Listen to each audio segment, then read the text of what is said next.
Welcome to sports live presented by cool. আপনাদের সঙ্গে আছি আমি রঞ্জন শান্ত। তামিমের পর এবার বিসিবি নির্বাচনে অংশগ্রহণের ঘোষণা দিলেন আমিনুল ইসলাম বুলবুল। সরাসরি সভাপতি হবার সুযোগ নেই, তাই আগে পরিচালক হতে চান আমিনুল। সিলেট জেলা স্টেডিয়াম পরিদর্শনে গিয়ে এই কথা বলেন বোর্ড সভাপতি।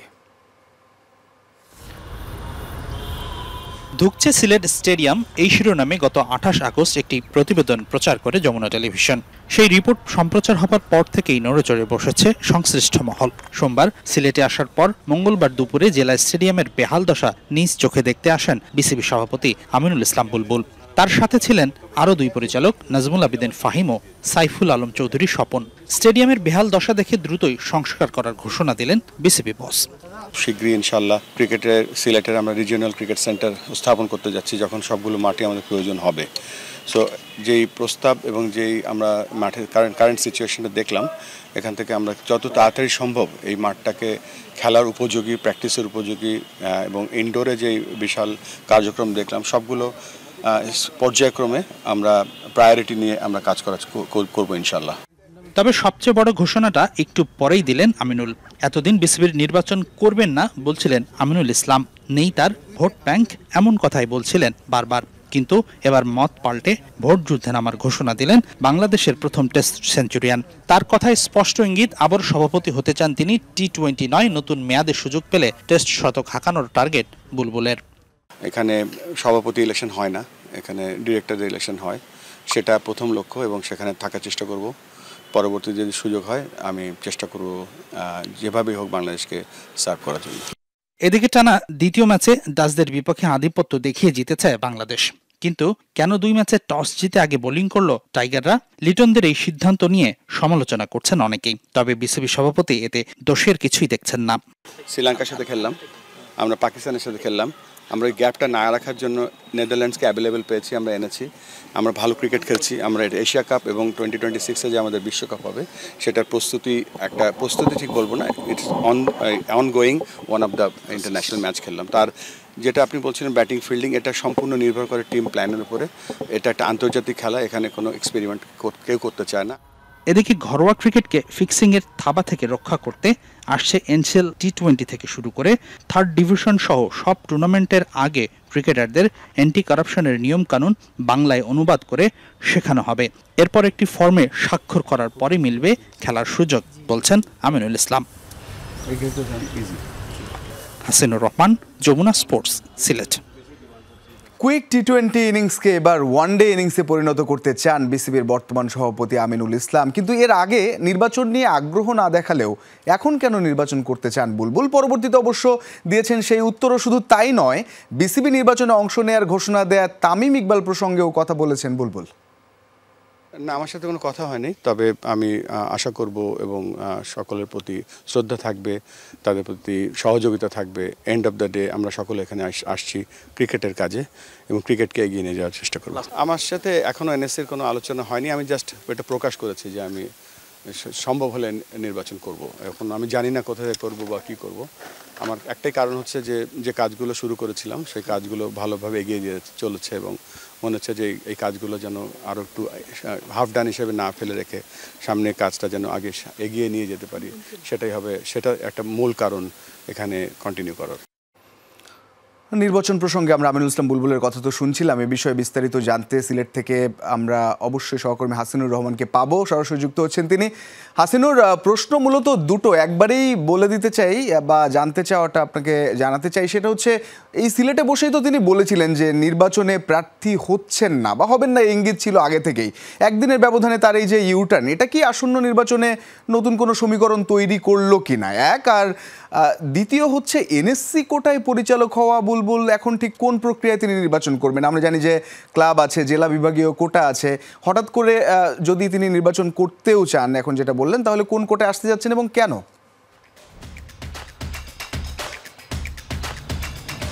ইউটার্ন একদিক থেকে আপনি বলতেই পারেন, তবে এটা তো বেশ কিছুদিন ধরে অনুমেয় ছিল যে তিনি বোর্ডে থাকছেন। যেটা বিষয় ছিল যে তিনি এতদিন বারবার বলেছিলেন ইলেকশন করার মতো সামর্থ্য ভোট ব্যাংক বা কোনো কিছুই তার নেই, অর্থাৎ তিনি একটা হিন্স পাওয়া যাচ্ছিল যে তিনি হয়তো এনএসসি কোটায় আবারও নতুন বোর্ডে সংযুক্ত হবেন। কিন্তু আজকে যেটা তথ্য যে তিনি ভোট যুদ্ধের জন্য প্রস্তুতি নিচ্ছেন, সেটা একেবারেই নতুন একটা বিষয়। হঠাৎ করে তার ভোট ব্যাংক কোথা থেকে এলো বা তিনি কী পরিকল্পনায় এগিয়েছেন, নিশ্চয়ই এর মাঝে কোনো একটা ইকুয়েশন বা আপনি সমীকরণ পাল্টেছে, তার পরবর্তীতে এই সিদ্ধান্ত তিনি নিয়েছেন। ভেবেচিন্তেই নিয়েছেন, যেহেতু তিনি মিডিয়ায় কিন্তু ওইরকম প্রশ্নটাও ছিল না যে তিনি নির্বাচন করতে চান কিনা। বিসিবি নির্বাচন সম্বন্ধেই তিনি দুপুরের দিকে যে ঘোষণাটা দিয়েছিলেন, জেনারেল ইলেকশন নিয়ে একটা প্রশ্ন ছিল, সেখানে কিন্তু তিনি নিজে থেকেই উত্তরটা দিয়েছেন। তো তিনি ভেবেচিন্তেই উত্তরটা জনসম্মুখে ডিসক্লোজ করেছেন। তো তিনি অবশ্যই তার একটা প্ল্যান আছে, তবে এক্স্যাক্ট 100% নিশ্চয়তা দিয়ে এই মুহূর্তে বলা যাচ্ছে না, যেহেতু আজকেই নিউজটা প্রচার হয়েছে, আজকেই তিনি জানিয়েছেন। তবে আমি যতদূর আমার ব্যক্তিগত সোর্স থেকে আনঅফিসিয়ালি জানতে পেরেছি, খুব সম্ভবত তিনি জেলা এবং বিভাগ থেকে হয়তো কাউন্সিলরশিপ নিয়ে বা ওই কোটায় পরিচালক হয়ে বিসিবিতে নির্বাচনে অংশগ্রহণ করবেন। এখন পর্যন্ত এইরকম তথ্যই আছে আমার কাছে, কেননা ক্লাব থেকে কাউন্সিলর হওয়াটা আমার মনে হয় তার জন্য টাফ হয়ে যাবে। জেলা বিভাগ থেকে যেহেতু তুলনামূলক সেভাবে কম্পিটিশন হয় না, এবং জেলা বিভাগের কাউন্সিলরগুলো কি হয়ে থাকে যে আসলে যখন নির্বাচন কমিশন ঘোষণা করা তৈরি হবে, নির্বাচন কমিশন তফসিল ঘোষণা করা হবে, তখন আসলে প্রতিটা জেলা এবং বিভাগের ক্রীড়া সংস্থার প্রধানের কাছে চিঠি যাবে যে যাদের কাউন্সিলরের নাম প্রকাশ দেওয়ার জন্য, এবং পদাধিকার বলে যেহেতু ডিসি ম্যাক্সিমাম জায়গারই আসলে প্রধান হয়ে থাকেন, তিনি একটা কাউন্সিলরের তালিকা প্রকাশ করেন। চাইলেই যে কোনো খান থেকে তিনি যে কোনো জায়গার কাউন্সিলর হয়ে যেতে পারেন, এবং সেক্ষেত্রে তিনি নির্বাচনে অংশগ্রহণ করতেই পারেন। এখন পর্যন্ত যেটা শুনছি যে তিনি জেলা এবং বিভাগ থেকেই লড়ছেন। রঞ্জন, একেবারেই হাসিনুর, তবে যেভাবে আসুন না কেন সমর্থন নিয়ে তিনি আসতে চাইছেন, আর হোপফুলি ক্রিকেট নিয়ে যে কাজ করা, দেশের ক্রিকেটের উন্নয়ন করা, সেইটা অব্যাহত রাখতে চাইবেন নিশ্চয়ই। অসংখ্য ধন্যবাদ হাসিনুর যুক্ত হওয়ার জন্য। এদিকে 3 ম্যাচ সিরিজের শেষটিতে আগামীকাল সিলেটে নেদারল্যান্ডসকে আতিথ্য দেবে বাংলাদেশ। এই ম্যাচেই জয় তুলে ডাচদের হোয়াইট ওয়াশ করাই লিটন দাসের দলের প্রধান লক্ষ্য। এই ম্যাচে বাংলাদেশ একাদশে আসতে পারে একাধিক পরিবর্তন, সুযোগ পেতে পারেন নুরুল হাসান সোহান, শামীম পাটোয়ারি। অন্যদিকে শেষ ম্যাচে লড়াই করতে চায় ডাচরা। বুধবার শেষ হচ্ছে বিসিবির সাথে পাওয়ার হিটিং কোচ জুলিয়ান উডের চুক্তি। ডাচদের বিপক্ষে সিরিজের শেষ ম্যাচের আগের দিন ঐচ্ছিক সেশনে এসে হয়তো শেষবারের মতো উডের প্রো ভেলোসিটি ব্যাট দিয়ে ড্রিলটা সেরে নিলেন তাওহিদ হৃদয় ও জাকের আলী। এদিন 4 ক্রিকেটার এসেছে টাইগারদের অপশনাল ট্রেনিংয়ে। হৃদয় জাকেরের পাশাপাশি ছিলেন শামীম পাটোয়ারি ও রুশাদ হোসেন। উপস্থিত 3 ব্যাটারকে নিয়ে 3 আলাদা নেটে একসাথে ব্যাটিং করিয়েছে কোচিং স্টাফরা। একটি নেটে শামীম পাটোয়ারিকে নিয়ে লম্বা সময় কাজ করেছেন জুলিয়ান উড।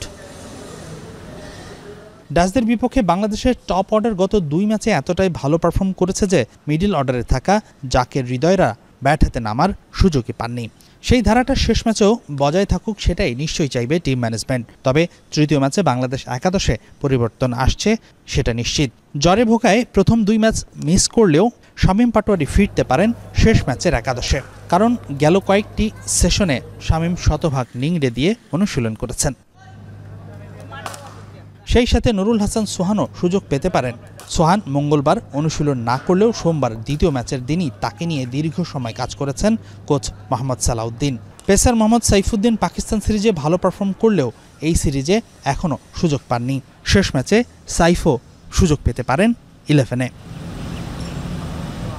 এদিকে ডাচরা ঘুরে দাঁড়াতে মরিয়া।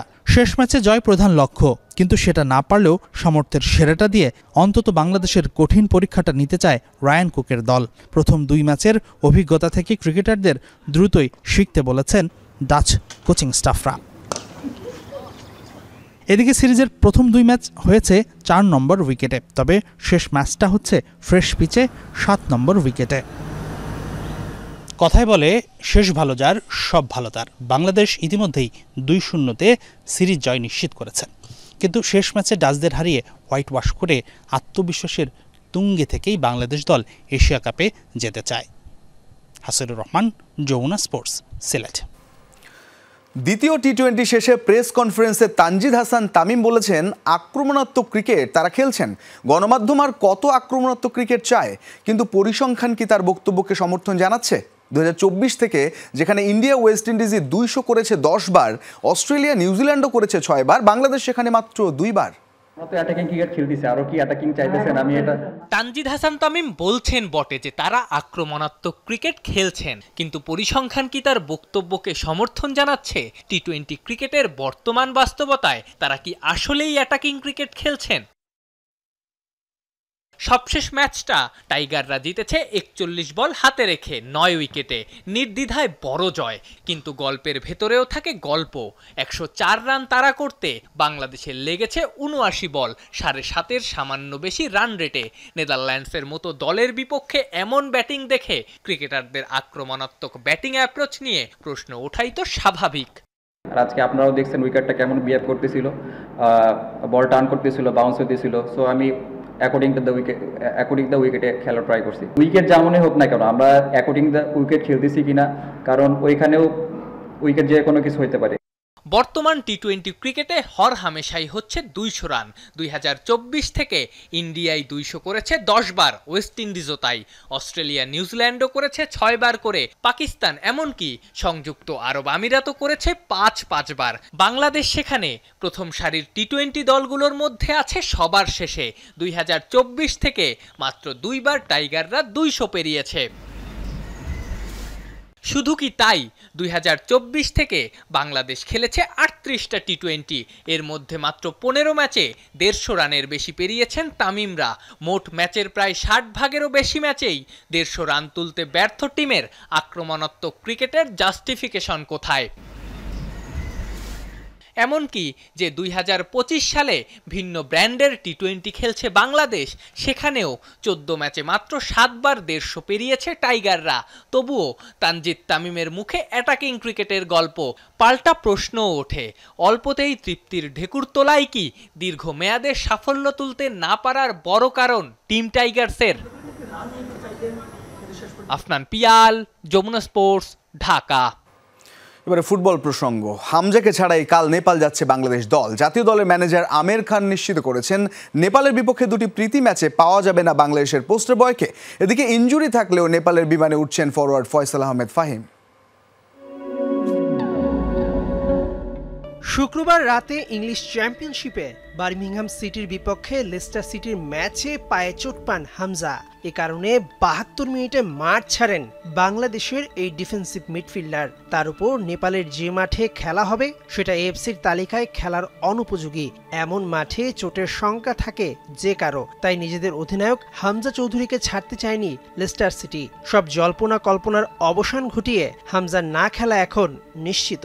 সত্যিকার অর্থে আমরা কিন্তু শেষ পর্যন্ত ওয়েট করি। হামজার এজেন্ট যখন করলেন যে আমরা শেষ পর্যন্ত দিতে পারতেছি না, এটা একদম আমাদের আজকেই কনফার্ম করেছে। তো সেই তো কনফার্ম করার এতে আমরা বলতে পারি যে হামজা আসছে না।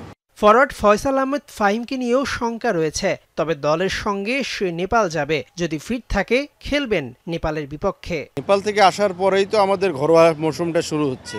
তো ঘরোয়া মৌসুমটা শুরু হওয়ার এতে আসলে এই ন্যাশনাল ক্যাম্পের যে জিনিসটা হলো যে ঘরোয়া মৌসুমের উপরে বেস করে তখন কে বা কারা ফিট হবে সেটা আপনার কোচ যারা আছে তারা সেটা মেনটেন করবে। কাঠমান্ডুর দশরথ স্টেডিয়ামে 6 ও 9 সেপ্টেম্বর নেপালের বিপক্ষে ম্যাচ 2টি খেলবে লাল সবুজের প্রতিনিধিরা। বুধবার দুপুরে সেজন্য দেশ ছাড়বে হ্যাভিয়ার ক্যাবরেরার শিষ্যরা।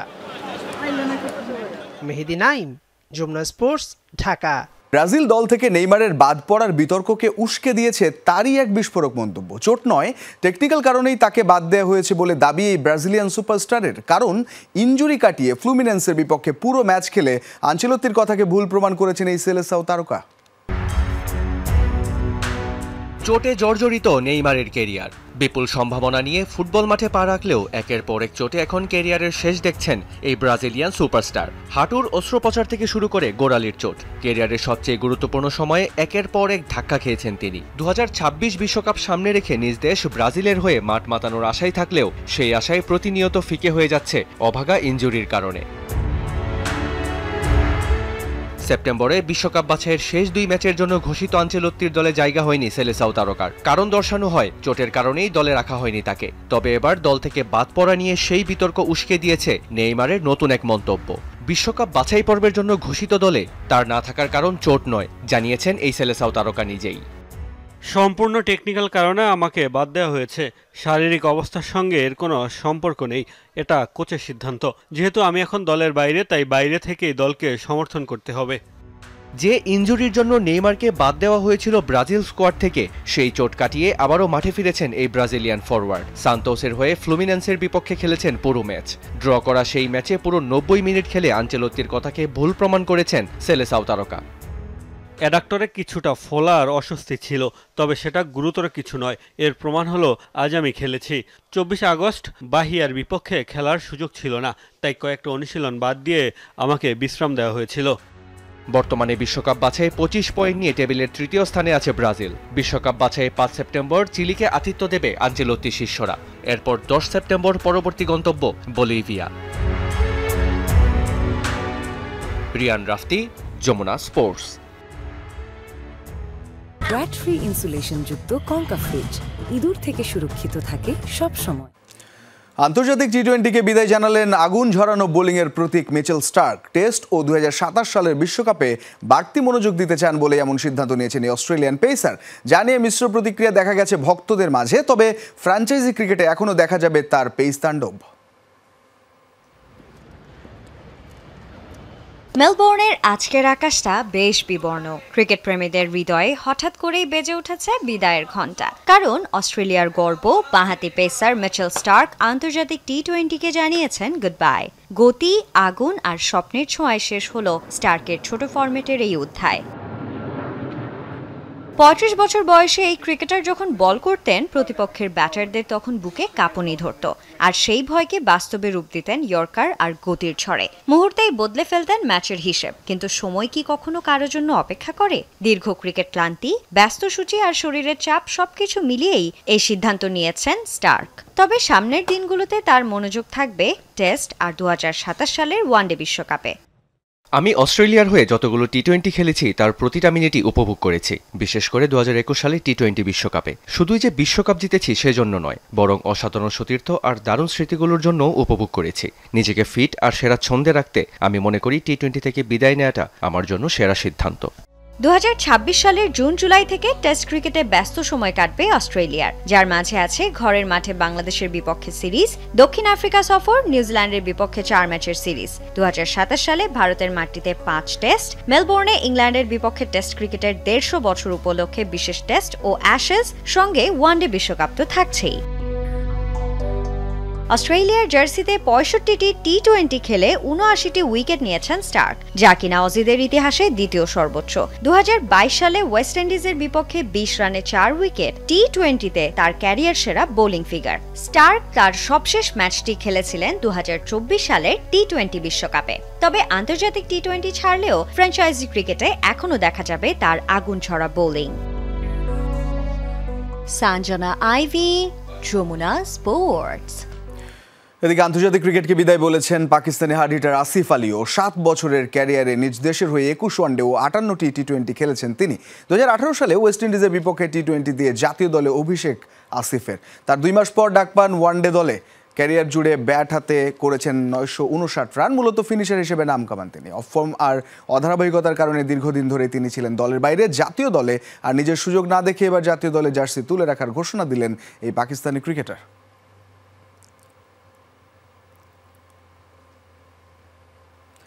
আন্তর্জাতিক টি-20তে সর্বোচ্চ উইকেট শিকারের বিশ্ব রেকর্ড গড়লেন আফগান স্পিন তারকা রশিদ খান। 98 ম্যাচে 165 উইকেট নেওয়ার মাধ্যমে নিউজিল্যান্ড পেসার টিম সাউদিকে পেছনে ফেলে রেকর্ডটি গড়েন তিনি। বর্তমানে টি-20তে অন্যতম সেরা বোলার রশিদ খান বরাবরই দুর্দান্ত পারফরমেন্সের মাধ্যমে নিজ যোগ্যতার প্রমাণ দিয়ে আসছেন তিনি। সবশেষ শারজায় অনুষ্ঠিত ত্রিদেশীয় সিরিজে সংযুক্ত আরব আমিরাতের বিরুদ্ধে 3 উইকেট নেওয়ার মাধ্যমে মাইলফলকটি গড়েন তিনি। রশিদ ছাড়াও এই ফরম্যাটে সেরা 5 উইকেট শিকারীদের তালিকায় আছেন সাকিব আল হাসান ও মোস্তাফিজুর রহমান।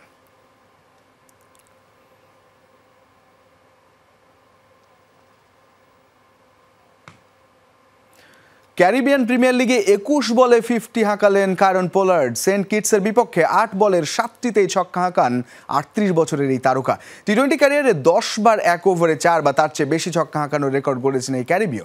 সর্বোচ্চ 13 বার এই কীর্তি গড়েছেন ক্রিস গেইল। ট্রিনবাগো নাইট রাইডার্সের 4 উইকেটে জয়ের ম্যাচে 29 বলে 65 রানের ভয়ানক ইনিংস খেলেন পোলার্ড। দুর্দান্ত এক ইনিংসে ম্যাচ সেরার পুরস্কার জেতেন এই বিধ্বংসী ব্যাটার। আগের ম্যাচেই টি-20 ক্যারিয়ারে দ্বিতীয় ব্যাটার হিসেবে পোলার্ড স্পর্শ করেন 14,000 রানের মাইল ফলক।